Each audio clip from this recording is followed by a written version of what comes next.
if your content is child-directed. The first is, did you intend your content for children?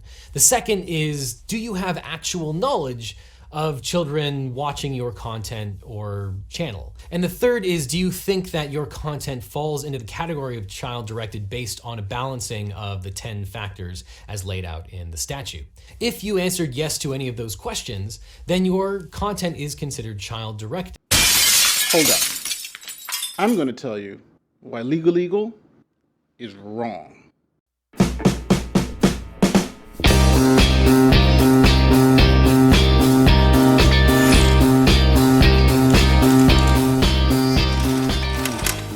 Now, if you're new here, my name is Nate Broady, and welcome to the Brody's Bunch, where we look at interesting legal topics and try to explain it. So, today we're about to talk about COPPA, and that's the Children's Online Privacy Protection Act. Now, to explain why Legal Eagle is incorrect in his legal analysis of COPPA, I kind of have to explain everything to you from the beginning. So, in this video, I'm going to touch on what admin law is, what COPPA is, how it all kind of relates to each other. So you can not only have an understanding of what the law is, but kind of how it functions. We're also going to talk about the Children Online Privacy Protection Rule and how it treats platforms like YouTube differently than it treats us content creators. We're also going to talk about the factors and how to evaluate the factors and what's the best way to evaluate whether if your content is child-directed or not. And then we'll end with a discussion about Legal Eagle's video and where I think he just got things factually and legally wrong. So to begin our journey to figuring out what this whole COPPA thing is, let's start at the beginning. What is administrative law? Now, to answer that question, we have to look at the American government. We all know the Congress writes the laws, the executive or the president enforces the laws, and the judicial branch or the Supreme Court interprets the law. That is our separation of powers here in the United States. But when it comes to an administrative agency, they actually have the power to write the law, interpret the law, and enforce the law. Some scholars call this the administrative state. Now, let me explain how all this works. In the United States, there are about 450, or I think 451 exactly, administrative agencies. There's a link below that will list them all. And you would probably be surprised of what agencies are on the list. For instance, the Central Intelligence Agency, the Federal Bureau of Investigations, the Immigration Naturalization Service, the Post Office, Social Security Administration, the IRS. And let's not forget the most important one, the one we're going to be discussing today, the FTC. These are all examples of administrative agencies. Now, you might have the question, why do we need administrative agencies? So think about this hypothetical. Let's say Congress wants to regulate traffic safety, and they find that most accidents occur because people are just driving too fast. So they want to pass a law to regulate traffic speed. Well, Congress can't just pass a law saying, well, the speed limit is 55 miles an hour. And the reason why is because that wouldn't work for all places. That's not going to work in residential areas, and even on some highways that may be too slow. So in trying to figure out what's a safe speed for all the different locations and variations, again, road conditions, school zones, now to accomplish this goal, Congress generally passes a statute. And in that statute, it makes it unlawful for something like unsafe speeding. And to determine what that unsafe speeding is, Congress will allow a federal agency, let's say like the Department of Transportation, to determine what unsafe speeds are in different locations. Now, the way they would do that was pass rules or regulations, and those regulations would have the force of law. So the transportation agencies may say, well, hey, on highways, the speed limit should be no more than 75 miles an hour, but in a school zone, it should be no more than 25 miles an hour. So what administrative agencies essentially do is take the legislation and translate it into regulations. And those regulations are what we have to live by. If you violate the regulation, you in fact are violating the law, and there are consequences for that. So now that we have a loose idea of what administrative agencies are and what they do, and there are a lot of them.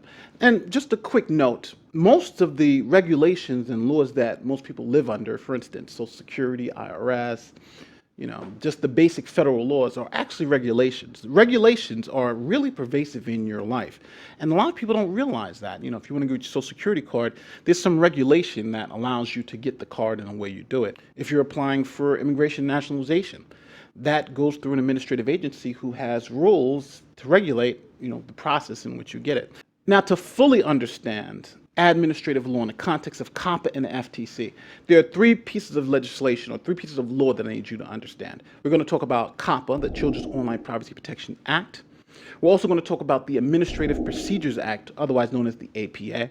And we're also going to talk about, last but not least, the Children Online Privacy Protection Rule. Now, you've probably never heard of this, but in all of the COPPA videos that have been scaring everyone up, this is what they're actually talking about. They're talking about the Children Online Privacy Protection Rule and not so much the Children's Online Privacy Protection Act. Even though all the videos, even this video is labeled COPPA, COPPA, COPPA, we're really talking about the regulation and not the actual act. Now, the first piece of legislation I want to talk about is COPPA, the Children's Online Privacy Protection Act.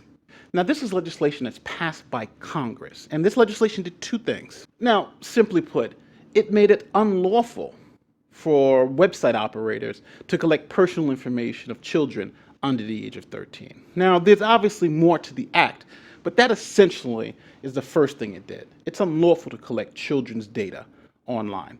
The second thing that it actually did was enable the FTC to pass regulations for that purpose. So in the field of administrative law, COPPA, the Children's Online Privacy Protection Act, is known as an enabling statute. It enables the FTC to pass regulations. The FTC, through COPPA, now has the authority to regulate children's online privacy. But how are they going to do that? Well, this takes us to our second body of law, which is the Administrative Procedures Act. Now, the Administrative Procedures Act covers all administrative agencies. And what it does is sets forth the procedures that agencies have to follow if they want to pass regulations that carry the force of law. Now, to accomplish this goal, the Administrative Procedures Act has a couple of different ways that you can actually create a rule that carries the force of law. And what I mean by carries the force of law, the fact that you can be penalized legally for violating the regulation. So now there are a couple of different ways that an agency can do it under the Administrative Procedures Act, but generally, most agencies, if not all, use what they call informal rulemaking. Informal rulemaking is also called notice and comment rulemaking. Now, what this does is it requires an agency to give notice to the public of a proposed regulation and a time frame in which the public can comment. Agencies who employ the notice and comment rulemaking will do a couple of things. The first thing is that they'll take their regulation or proposed regulation and put it in the Federal Register, giving notice to the public that they want to regulate, and here is the regulation. The second thing is there has to be a comment period where the public, you, me, or whoever, can go and actually make comments on whether we like or dislike the regulation, or whether we think the regulation is too broad or too narrow, whatever. Now, this comment period can last as low as 30 days, or it can go as long as 180 days, or even longer. It really depends on the agency, but I think the minimum is about 30 days. So now after an agency puts forward the regulation, seeks comments on that regulation, then when that regulation period is closed, then you have a final rule. And that final rule now carries the force of law. What you're looking at is actually regulations.gov, the Federal Register where the notice and comment period for the COPPA regulation has been put up. So as you can see on the screen, this is actually the proposed regulation for COPPA that's going through the notice and comment period required by the APA. So here on the screen you see this is the notice and there's time to comment on the proposed rule. And this is all found in regulations.gov. So as a quick recap, the FTC was empowered by Congress through the Children's Online Privacy Protection Act to create rules or regulations to stop websites for collecting children's personal information online. And the FTC used the procedures in the APA to put forward a rule to regulate the online community. The regulation that the FTC put forward is the Children's Online Privacy Protection Rule. Now, it's funny because I know you've probably never heard about it. You've probably always heard of the act, but never heard of the rule. And the funny part about it is that the rule is the thing that's causing all the uprising. The rule is the one that has the factors. The rule is the one who tells you who's covered by COPPA. The rule is the regulations that YouTube got fined for violating. Now, just in case you think I'm off my rocker, the FTC, Children's Online Privacy Protection Rule, the CFR, a Code of Federal Regulations, it's called the Children's Online Privacy Protection Rule. Even in most of the guidance documents, it's called the Children's Online Privacy Protection Rule. Again, this is the regulation that we're talking about and not the act passed by Congress. Now, I've gotten a lot of people who ask, well, who determines what COPPA is and what COPPA does. It's the FTC. Now, there's Supreme Court precedent for the statement that I just made. Now, if the FTC interprets the act passed by Congress, the Children's Online Privacy Protection Act, then the courts will defer to the FTC's interpretation of COPPA. Obviously, there are some limitations and some more fine details, but just as a general rule, the court system will defer to the agency's interpretation of its enabling statute, and that's called Chevron deference. Now, that deference gets even stronger if the FTC or the federal agency is interpreting its own regulation. In a case called Auer v. Robbins, the Supreme Court said that agencies' interpretations of their own regulations, the courts are going to defer to the agency. So what this does is it gives the agency a tremendous amount of power, because essentially they write the regulation or the law, they enforce the regulation or law, and then they get to interpret what it actually means. So if you want to know what COPPA means or how COPPA is going to be applied, the Supreme Court says you got to ask the FTC, because they're the ones who make that decision. So now we've had the Children's Online Privacy Protection Act give the FTC their authority. The FTC used the APA to promulgate regulations. And the regulation that is now most concerning is the Children's Online Privacy Protection Rule. But now this rule applies differently to platforms like YouTube versus us as content creators. Here's something else you haven't heard. Now, the FTC considers YouTube to be a general audience platform. In context, for today's case, YouTube as a general audience platform is not directly, strictly liable under COPPA for the content of the videos uploaded by others to its platform, unless it has actual knowledge that the content is child-directed. Now, what does that mean? That simply means that everyone, from adults to children, watch YouTube. So the content on YouTube is simply for a general audience. Simple enough. But because YouTube is a general audience platform, they receive something like 300 hours of video per minute. Now, it would be impossible for YouTube to go through all of that content and determine whether it's child-directed or not. So because of this, because YouTube can't evaluate all the content that's coming onto the platform, if it's child-directed or not, the regulation and even the law both require that the government prove that a general audience platform like YouTube have actual knowledge that the content itself is child-directed. If, however, you are a general audience platform like YouTube, you don't know what the content necessarily on your platform is. So we, under our rule and under the statute, you are only held liable if you have actual knowledge that the content is child-directed. So that's what we mean when we talk about strict liability. Again, they don't have to have actual knowledge of who's watching the content. They just have to have actual knowledge that the content itself is child-directed. And there are two ways that that can be accomplished. The first way is someone in the company actually views the content and sees that it's obviously child-directed. And if that occurs, then the government can prove that YouTube had actual knowledge that child-directed content was on the platform, and then they were collecting data on it. Now, the FTC was able to show this before it fined YouTube in its complaint. Now, one of the more interesting ways the government was able to show that YouTube had actual knowledge that there was child-directed content on the platform, because one of their representatives actually looked at the platform and saw the content was child-directed, was YouTube Kids. The child content that's found on YouTube main, it can also be found on YouTube's Kids. The reason why is because somebody from YouTube went through YouTube main just identifying children's content and put it on YouTube Kids.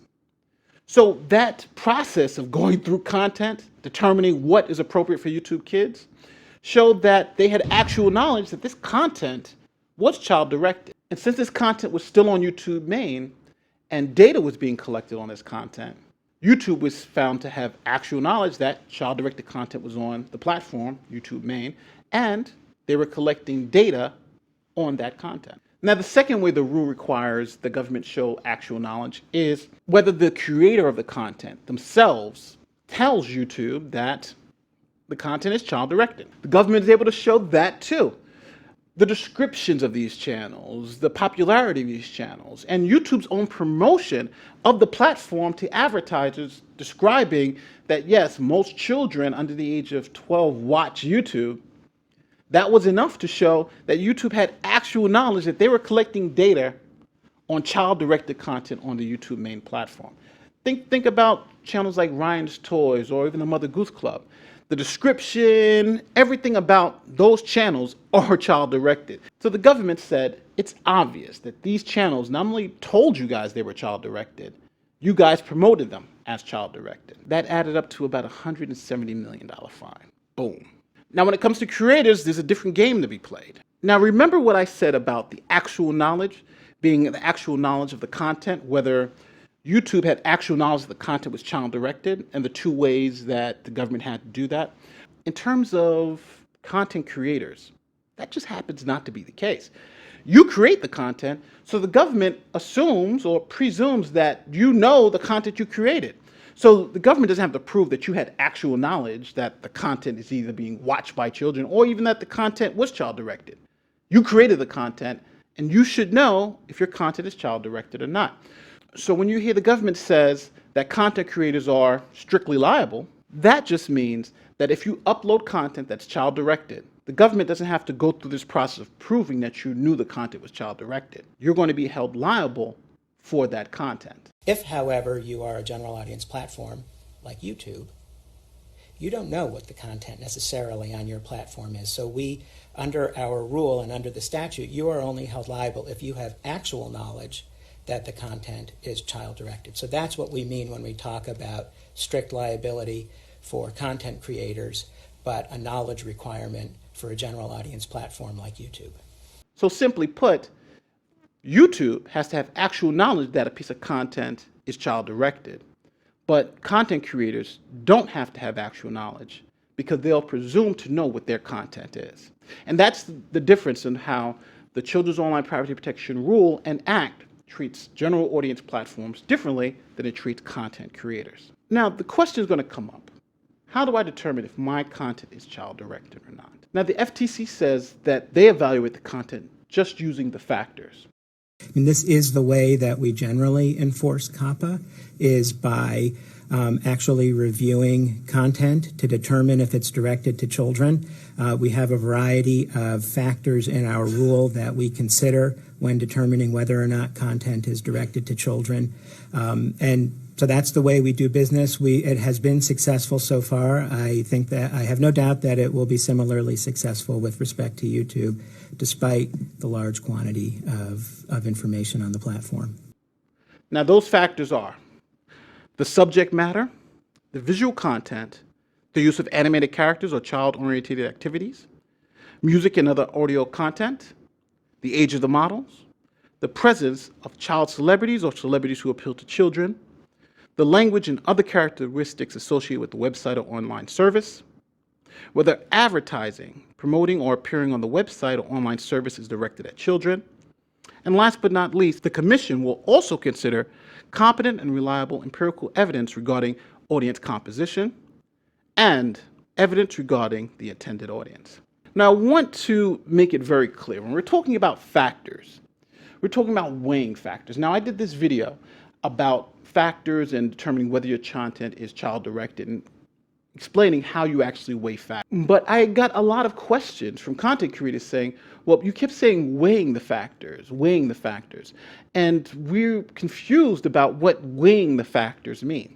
So I'll explain it. So there are 9 factors. And let's say all factors are held equally. 5 of the factors weigh that your content is child-directed, and 4 of the factors point to your content not being child-directed.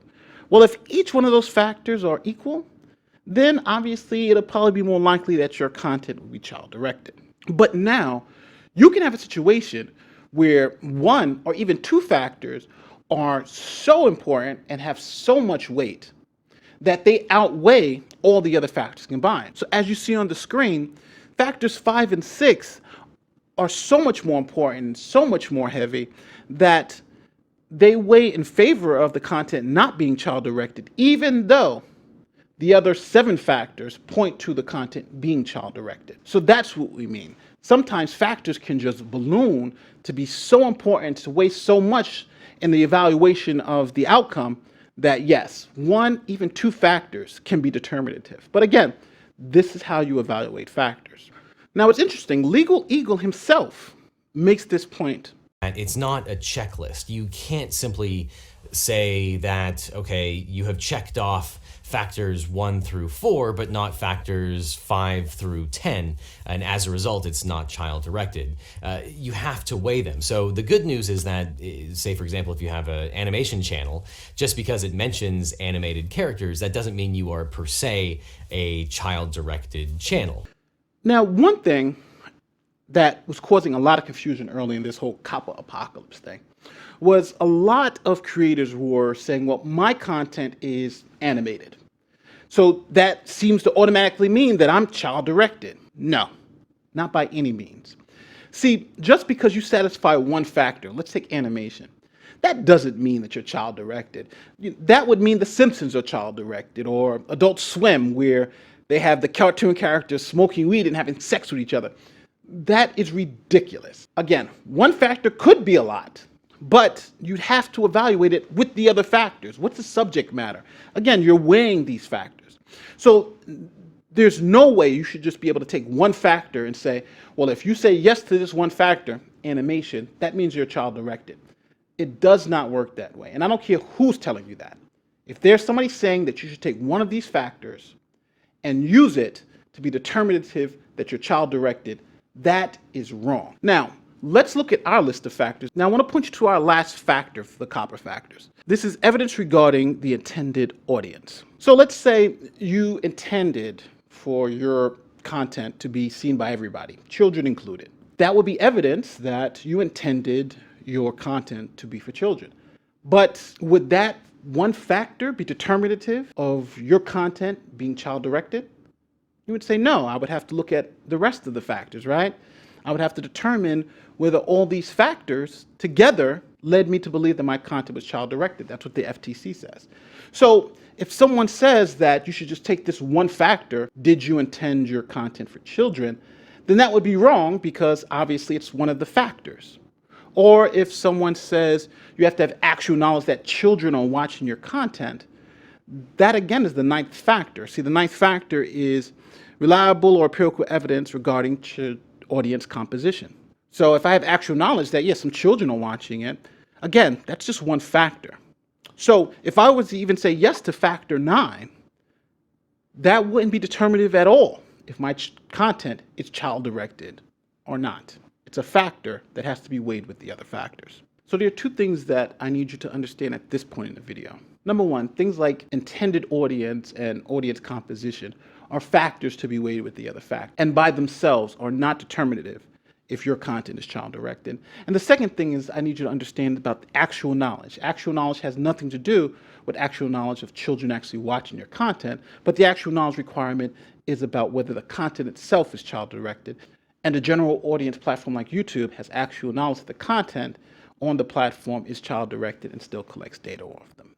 That's what actual knowledge points to, and those are the factors. So those are 2 takeaways that I need you to understand right now at this point in the video, before we turn to Legal Eagle's video. So now that you have a baseline understanding of COPPA, COPPR, all that great stuff, let's look at this clip from Legal Eagle's video. Now, just to set this up, Legal Eagle is going to present a slide, and on that slide is going to say, is your content child-directed? Now, before we go to his video, let's just answer that question. Now, to determine if your content is child-directed, the FTC is going to use the factors found in a rule, look at your content, employ those factors, and weigh it and see, well, hey, based on these factors, is your content child-directed or not? That's it. That's what they're going to do. That's what they said they're going to do in their press conference. And this is the way that we generally enforce COPPA, is by actually reviewing content to determine if it's directed to children. We have a variety of factors in our rule that we consider when determining whether or not content is directed to children. And So that's the way we do business. It has been successful so far. I think that I have no doubt that it will be similarly successful with respect to YouTube, despite the large quantity of information on the platform. So we can think about whether your video falls into the category of child-directed as sort of a flowchart. You might ask yourself 3 questions to determine if your content is child-directed. The first is, did you intend your content for children? The second is, do you have actual knowledge of children watching your content or channel? And the third is, do you think that your content falls into the category of child-directed based on a balancing of the 10 factors as laid out in the statute? If you answered yes to any of those questions, then your content is considered child-directed. So let's look at this slide from Legal. And remember, he says if you say yes to any one of these questions, your content is child-directed. So the first question, did you intend the content for children?